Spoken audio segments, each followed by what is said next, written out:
Hello friends, welcome to signature flavours. ഇന്നൊരു special recipe ആയിട്ടാണ് വന്നത്. അരവണ പായസം. ശബരിമലയിൽ നിന്ന് കിട്ടുന്ന അതേ ടേസ്റ്റിൽ എങ്ങനെ എളുപ്പത്തിൽ തയ്യാറാക്കാമെന്ന് നോക്കാം. ആദ്യം അടികട്ടിയുള്ള പാൻ എടുക്കണം. പാൻ ചൂടായതിന് ശേഷം 4 ടീസ്പൂൺ നെയ്യാണ് ഇവിടെ ആഡ് ചെയ്യുന്നത്. നെയ്യ് ചൂടായി വരുന്ന ടൈമിൽ ചെറുതായി കട്ട് ചെയ്ത 2 ടേബിൾ സ്പൂൺ തേങ്ങാക്കൊത്ത് ആഡ് ചെയ്യണം.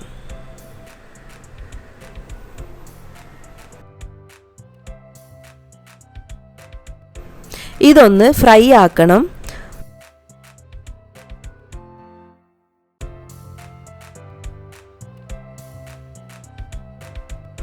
മുക്കാൽ ഭാഗം ഫ്രൈ ആകുന്ന ടൈമിൽ 2 ടേബിൾ സ്പൂൺ കാഷ്യൂസ് ആഡ് ചെയ്യാവുന്നതാണ്. ഇതൊന്ന് ഫ്രൈ ചെയ്തെടുക്കണം.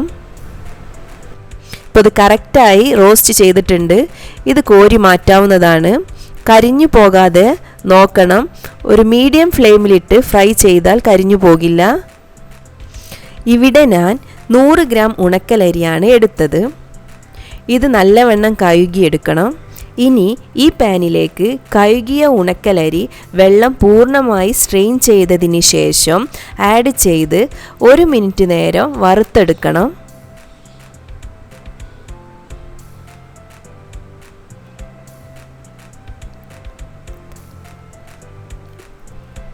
ഒരു കപ്പ് അരിക്ക് 4 കപ്പ് എന്ന രീതിയിലാണ് ഇവിടെ വെള്ളം ഒഴിക്കേണ്ടത്. തിളച്ച വെള്ളം 2 കപ്പാണ് ഞാൻ ഇവിടെ ആഡ് ചെയ്യുന്നത്. ഇനി ഇത് മീഡിയം ഫ്ലെയിമിൽ മൂടി വെച്ച് വേവിക്കണം. ഓരോ 5 മിനിറ്റിന് ശേഷവും തുറന്നു നോക്കണം.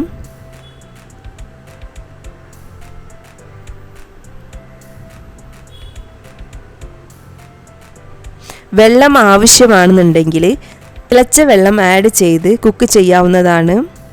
അരി ഫുള്ളായി കുക്കായിട്ടുണ്ടോ എന്ന് നോക്കണം.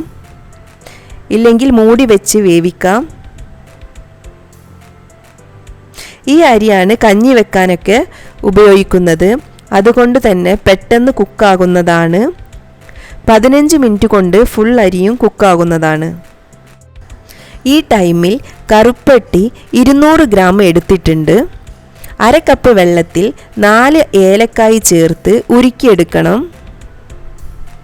കറുപ്പട്ടി ഇല്ലെങ്കിൽ കറുത്ത ശർക്കര എടുക്കാവുന്നതാണ്.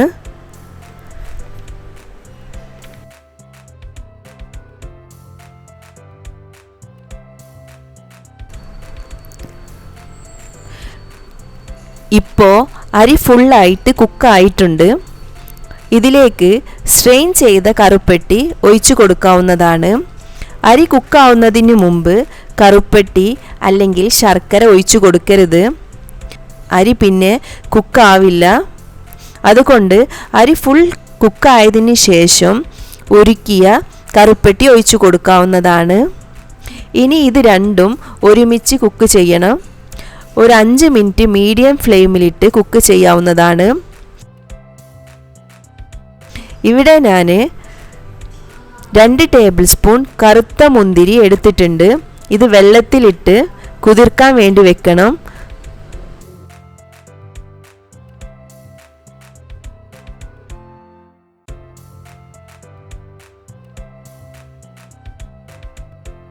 ഈ ടൈമിൽ കുതിർക്കാൻ വെച്ച കറുത്ത മുന്തിരി ജ്യൂസ് സ്ട്രെയിൻ ചെയ്തതിന് ശേഷം ആഡ് ചെയ്യാവുന്നതാണ്. ഇത് നമ്മളുടെ അരവണയ്ക്ക് നല്ലൊരു കറുത്തൊരു കളറ് കൊടുക്കും, ഒരു ഫ്ലേവറും കൊടുക്കും. അതിനു വേണ്ടിയാണ് കറുത്ത മുന്തിരി നമ്മൾ ആഡ് ചെയ്യുന്നത്. മീഡിയം ഫ്ലെയിമിൽ ഇട്ടിട്ട് വേണം കുക്ക് ചെയ്യാൻ. ഇനി ഇതിലേക്ക് 3 ടീസ്പൂൺ നെയ്യ് ആഡ് ചെയ്യണം. നെയ്യ് ആഡ് ചെയ്യുന്നതിനനുസരിച്ച് അരവണ പായസത്തിൻ്റെ കൺസിസ്റ്റൻസി കറക്റ്റ് ആകും. നല്ലോണം മിക്സ് ചെയ്യണം.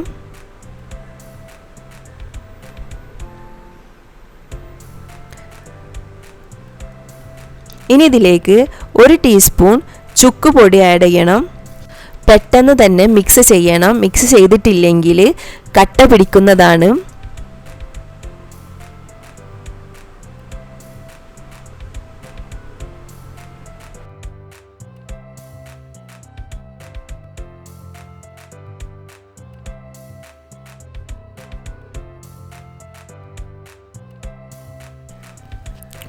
ഇനി ഇതിലേക്ക് മധുരം ബാലൻസ് ചെയ്യാൻ വേണ്ടി ഒരു നുള്ള് ഉപ്പ് ആഡ് ചെയ്ത് കൊടുക്കണം.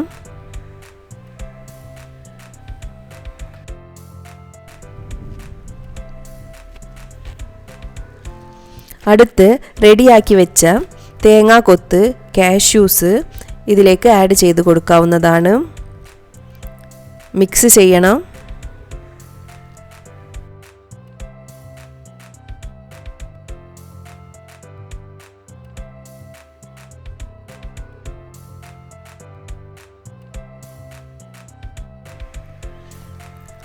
അടുത്ത് ഇതിലേക്ക് ഫൈനലായിട്ട് 1.5 ടീസ്പൂൺ നെയ്യ് ഒഴിക്കണം. ടോട്ടൽ 9 ടീസ്പൂൺ നെയ്യാണ് ഞാൻ ഇവിടെ ഒഴിച്ചിട്ടുള്ളത്. അതുകൊണ്ട് തന്നെ കേടുകൂടാതെ ഇത് സ്റ്റോർ ചെയ്യാവുന്നതാണ്. ഇനി മീഡിയം ഫ്ലെയിമിൽ വെച്ച് ഇത് വറ്റിച്ചെടുക്കണം. അരവണ പായസത്തിൻ്റെ പാകത്തിന് വറ്റിക്കണം. ഇപ്പോൾ അരവണ റെഡി ആയിട്ടുണ്ട്. ശബരിമലയിൽ നിന്ന് കിട്ടുന്ന അതേ ടേസ്റ്റിലാണ് ഇത്. എല്ലാവരും ഇതൊന്ന് ട്രൈ ചെയ്ത് നോക്കണം. വീഡിയോ ഇഷ്ടമായിട്ടുണ്ടെങ്കിൽ ലൈക്കും സബ്സ്ക്രൈബും ചെയ്യണം.